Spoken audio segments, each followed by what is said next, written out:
एक और virus. Almost Covid के 5 साल बाद एक और वायरस आया है। नया नहीं है, काफी काफी पुराना है। बस एक नए वायरस का नाम सुन के हम थोड़े से एक्स्ट्रा कॉशियस और अलर्ट हो जाते हैं। आप सुन रहे हैं the doctor wash trains podcast, जिसमें हम बात करेंगे ह्यूमन मेटान्यूमो वायरस यानी HMPV। शायद आपने इसका नाम पहली बार सुना हो, लेकिन ये एक ऐसी बीमारी है जो दुनिया भर में लोगों को बीमार कर रही है, खासकर बच्चों, बुजुर्गों और उन लोगों को जो पहले से ही किसी किसी भी हेल्थ इशू से जूझ रहे हैं। इस एपिसोड में हम जानेंगे कि HMPV क्या है, ये कैसे फैलता है, इसके सिम्टम्स क्या हैं और आप अपने आप को इससे कैसे बचा सकते हैं। This is the doctor wash trains podcast. My name is doctor Akash Sehgal. Let's dive in. तो चलिए सबसे पहले बात करते हैं कि ह्यूमन मेटान्यूमोवायरस यानी HMPV क्या है। ये वायरस पहली बार 2001 में डिस्कवर किया गया था। इसका नाम तो ज़्यादा मशहूर नहीं है, लेकिन रिसर्च में ये पता चला है कि ये वायरस लगभग पिछले 70 सालों से ह्यूमंस में एग्जिस्ट कर रहा है। ये एक रेस्पिरेटरी वायरस है जो आपके लंग्स और रेस्पिरेटरी सिस्टम को अफेक्ट करता है। ये ज्यादातर बच्चों, बुजुर्गों और इम्यूनो कॉम्प्रोमाइज्ड लोगों को अफेक्ट करता है। इम्यूनो कॉम्प्रोमाइज्ड का मतलब है ऐसे लोग जिनकी बॉडी का नेचुरल डिफेंस सिस्टम यानी इम्यूनिटी कमजोर होती है, जैसे कि कैंसर पेशेंट्स, ऑर्गन ट्रांसप्लांट रिसिपिएंट्स और उन लोगों को जो क्रॉनिक इलनेस से सफर कर रहे हैं। HMPV को हम सीजनल वायरस भी कहते हैं, क्योंकि ये ज़्यादातर केसेस अक्सर हमको लेट विंटर या फिर अर्ली स्प्रिंग के टाइम पर देखने को मिलते हैं। ये वायरस दुनिया भर में रिस्पॉन्सिबल है एक्यूट रेस्पिरेटरी इन्फेक्शंस के लिए, 2025 में नहीं, 2025 से पहले भी, और वो भी खासकर बच्चों के अंदर।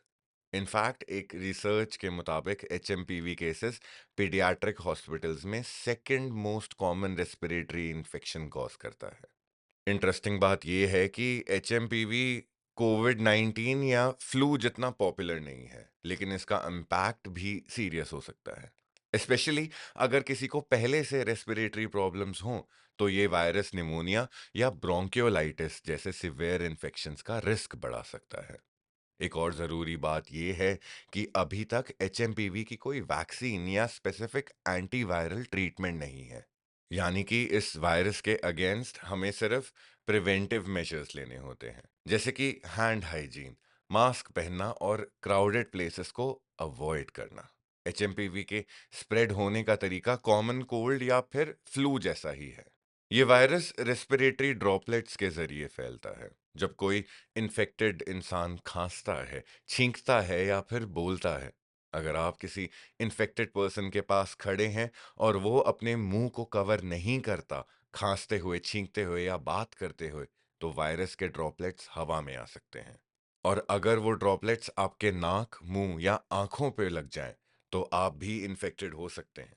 ये वायरस सिर्फ हवा के जरिए ही नहीं, बल्कि सरफेस ट्रांसमिशन के थ्रू भी फैलता है। एग्जाम्पल के तौर पे, अगर कोई इन्फेक्टेड पर्सन अपने हाथ में छींकता है या खांसता है और फिर वो किसी चीज को छूता है, जैसे दरवाजे का हैंडल, मोबाइल फोन या फिर टेबल, और फिर आप उसी सरफेस को छूते हैं और अपने फेस को टच कर लेते हैं, जैसे अपनी आंखों के पास या फिर अपने लिप्स के पास, तो वायरस आपकी बॉडी में भी एंटर कर सकता है। HMPV का स्प्रेड ज्यादातर क्राउडेड प्लेसेस में होता है, जैसे जैसे स्कूल्स और डे केयर सेंटर्स, जहां बच्चे एक दूसरे के करीब रहते हैं, हॉस्पिटल्स और नर्सिंग होम्स, जहां पर वीक इम्यून सिस्टम्स वाले पेशेंट्स भी हो सकते हैं, पब्लिक ट्रांसपोर्ट्स जैसे बसेस, ट्रेन्स, फ्लाइट्स, जहां लोग एक दूसरे के बेहद करीब बैठते हैं। एक और इम्पॉर्टेंट बात, HMPV का स्प्रेड सिर्फ सिम्टोमैटिक लोगों से नहीं होता, बल्कि एसिम्प्टोमैटिक कैरियर्स भी इस वायरस को फैला सकते हैं। यानी कुछ लोगों में सिम्टम्स बिल्कुल माइल्ड या जीरो होते हैं, लेकिन वो फिर भी ये वायरस दूसरे लोगों तक पहुंचा सकते हैं। तो अब सवाल ये उठता है कि अगर ये वायरस इतनी आसानी से फैलता है, तो हम कैसे जानेंगे कि हमें इन्फेक्शन हो गया है। बात करते हैं HMPV के सिम्टम्स के बारे में। HMPV के सिम्टम्स कॉमन कोल्ड या फ्लू जैसे ही होते हैं। ज्यादातर लोग माइल्ड सिम्टम्स एक्सपीरियंस करते हैं, लेकिन कुछ केसेस में ये इन्फेक्शन सिवियर रेस्पिरेटरी इलनेस का भी कारण बन सकता है, खासकर उन लोगों में जिनकी इम्यूनिटी वीक होती है। चलिए इन सारे सिम्टम्स को दो कैटेगरीज में तोड़ते हैं, माइल्ड सिम्टम्स और सिवियर सिम्टम्स। माइल्ड सिम्टम्स जो कि बेहद कॉमन रहते हैं। एचएमपीवी काफी लोगों में सिर्फ एक नॉर्मल कोल्ड जैसा लगता है। सिम्टम्स जैसे बुखार, खांसी, जुकाम, गला दुखना, थकान, आवाज में खराश सी आनी, सांस लेने में कैसी भी मुश्किल जिसको वीजिंग कहते हैं, पूरी बॉडी में या फिर मसल्स में दर्द रहना, ये ये सब सिम्टम्स देखने को मिल सकते हैं। ये सिम्टम्स यूजुअली 5 से 10 दिन तक रह सकते हैं और ज्यादातर लोग बिना किसी स्पेशल ट्रीटमेंट के ठीक हो जाते हैं। अब बात करते हैं उन सिवियर सिम्टम्स की जो उन लोगों में ज्यादा देखने को मिलते हैं जो हाई रिस्क कैटेगरी में आते हैं। इस कैटेगरी के अंदर आते हैं छोटे बच्चे जो कि 2 साल से छोटे रहते होते हैं, हमारे घर के बड़े बुजुर्ग और इम्यूनो कॉम्प्रोमाइज्ड पेशेंट्स।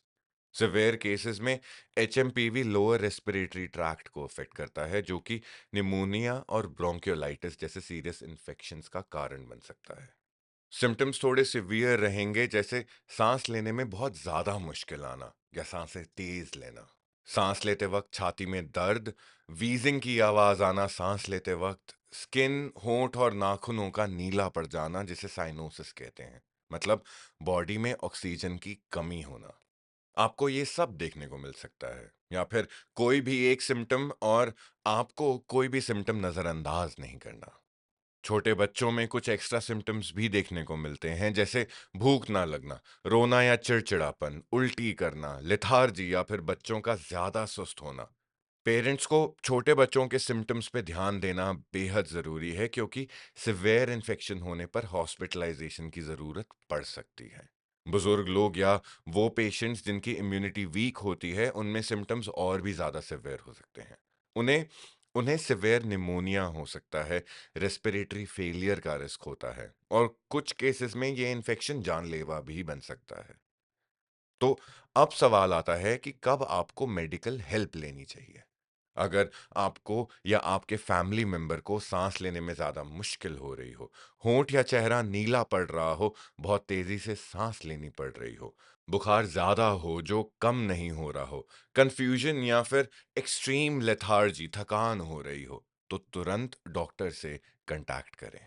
ज्यादातर केसेस माइल्ड होते हैं और अपने आप ठीक हो जाते हैं, लेकिन अगर सिम्टम्स सिवियर हो रहे हैं तो उसे लाइटली मत लें। अगर आपको लग रहा है कि आपका बुखार नहीं उतर रहा है, पहले दिन ही सही, प्लीज अपने डॉक्टर के पास जाइए। हॉस्पिटल जाने की सबको जरूरत नहीं है। और सबसे इंपॉर्टेंट चीज, प्लीज अपने केमिस्ट से दवाइयां मत खरीदिए किसी भी बीमारी के लिए। आपका केमिस्ट लाइसेंस्ड है आपको दवाइयां देने के लिए, प्रिस्क्राइब करने के लिए नहीं। देखिए, एचएमपीवी के मोर्टालिटी रेट और वायरलिटी रेट, ये दोनों चीजें बहुत इंपॉर्टेंट हैं समझने के लिए, क्योंकि इन्हीं से पता चलता है कि वायरस कितना खतरनाक है और कितनी तेजी से फैल सकता है। सबसे पहले बात करते हैं मोर्टालिटी रेट की, यानी वो परसेंटेज जो बताता है कि अगर किसी को एचएमपीवी हो जाए तो उसकी जान को कितना खतरा है। हेल्दी अडल्ट्स और माइल्ड केसेस में एचएमपीवी का मोर्टालिटी रेट बहुत कम है, 1 से 2%। लेकिन अगर हम हाई रिस्क ग्रुप्स की बात करें, जैसे छोटे बच्चे, बुजुर्ग लोग या फिर इम्यूनो कॉम्प्रोमाइज्ड इंडिविजुअल्स, तो उन केसेस में मोर्टालिटी रेट बढ़कर 3 से 10% तक हो सकता है। सिवियर केसेस में जहां पेशेंट को निमोनिया या रेस्पिरेटरी फेलियर हो जाता है, वहां मोर्टालिटी रेट 15% तक पहुंच सकता है, खासकर हॉस्पिटलाइज्ड पेशेंट्स में। एक इंपॉर्टेंट पॉइंट ये भी है कि इम्यूनो कॉम्प्रोमाइज्ड पेशेंट्स में ये रेट और ज्यादा हो जाता है। कुछ कुछ स्टडीज के मुताबिक, क्योंकि अभी तक ज्यादा स्टडीज हुई नहीं है, मगर कुछ स्टडीज के मुताबिक ये रेट ऑलमोस्ट 43% तक जा सकता है अगर टाइम पर ट्रीटमेंट ना मिले। अब बात करते हैं वायरलिटी की, यानी ये वायरस कितनी तेजी से एक इंसान से दूसरे इंसान तक पहुंचा करता है। एचएमपीवी का वायरलिटी रेट सिमिलर है फ्लू और आरएसवी के। ये वायरस रेस्पिरेटरी ड्रॉपलेट्स के जरिए फैलता है, जब कोई इन्फेक्टेड इंसान खांसता, छींकता या फिर बोलता है। सरफेस ट्रांसमिशन भी होता है, कि अगर आपने किसी कंटामिनेटेड सरफेस को छुआ है और अपने फेस को टच करा है उसके बाद। देखिए, अभी तक की रिसर्च के मुताबिक, चाहे वो 2025 से पहले की हो, उसके मुताबिक एचएमपीवी का आर नॉट 1.5 से 2.5 के बीच में है। आर नॉट का मतलब होता है एक इंसान अगर इन्फेक्टेड है तो वो ऑन एन एवरेज कितने लोगों को और इन्फेक्ट कर सकता है। एग्जाम्पल के तौर पर अगर R naught value R zero जिसे कहते होते हैं, अगर आर नॉट वैल्यू 2 है तो इसका मतलब है कि एक इन्फेक्टेड पर्सन दो और लोगों को इन्फेक्ट करेगा। अगर हम कंपेयर करें तो फ्लू का आर नॉट 1.3 से 2.1 के बीच है। कोविड 19 का आर नॉट फर्स्ट वेव के टाइम पर 2.5 के आसपास था। एचएमपीवी का आर नॉट 1.5 से 2.5 तक का है। यानी एचएमपीवी की स्प्रेडेबिलिटी मॉडरेट है, ना बहुत ज्यादा ना बहुत ज्यादा कम, बट इस पे अभी और रिसर्च करनी और होनी जरूरी है। एचएमपीवी का स्प्रेड ज्यादातर सीजनल रहता है, लेट विंटर या फिर अर्ली स्प्रिंग के महीनों में एचएमपीवी के केसेस ज्यादा देखने को मिलते हैं हमको इन्हीं 2 महीनों के दौरान। देखिए, कोल्ड वेदर, सर्दी के मौसम में वायरसेस ज्यादा सरवाइव करते हैं। इसी वजह से एचएमपीवी भी विंटर सीजन में तेजी से फैलता है। ये वायरस हर साल दुनिया भर में फैलता है, लेकिन हर कंट्री में इसके केसेस का पीक बहुत अलग अलग वक्त पर हो सकता है। अगला सवाल ये आता है, हम अपने आप को एचएमपीवी से कैसे बचा सकते हैं? प्रिवेंशन का आखिर तरीका क्या है? तो जैसे हमने पहले अभी तक बात करी इस पर, एचएमपीवी के स्प्रेड होने का तरीका फ्लू और कॉमन कोल्ड जैसा ही है। तो जो प्रिवेंशन टिप्स हम सीजनल वायरसेस के लिए फॉलो करते हैं, वही एचएमपीवी के लिए भी इफेक्टिव है। देखिए, खुद को बचाने के लिए सबसे पहली और सबसे इंपॉर्टेंट टिप है अपने हाथों को रेगुलरली साफ करना। जब भी आप बाहर से घर आए, पब्लिक प्लेसेस में किसी भी सरफेस को टच करने के बाद, खाने से पहले और खाने के बाद, और जब भी आप अपना फेस टच करने वाले हों, अपने हाथ जरूर धोएं। रिसर्च के मुताबिक हैंड वॉशिंग से, ढंग से हाथ साफ करने से वायरसेस का स्प्रेड 30 से 50% तक रिड्यूस हो सकता है। देखिए, जब भी आप घर के अंदर हैं तो आप साबुन और पानी से अपने हाथ साफ कीजिए, और अगर आप अपने घर के बाहर हैं तो किसी भी अल्कोहल बेस्ड सैनिटाइजर से।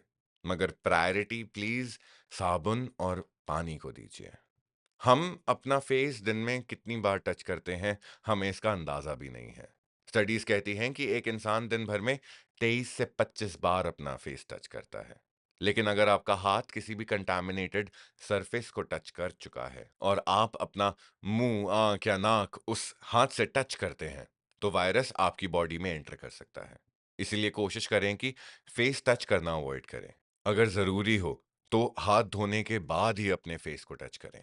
पब्लिक ट्रांसपोर्ट, स्कूल्स, ऑफिसेज और हॉस्पिटल्स जैसी क्राउडेड जगहों में मास्क पहनना बेहद जरूरी है।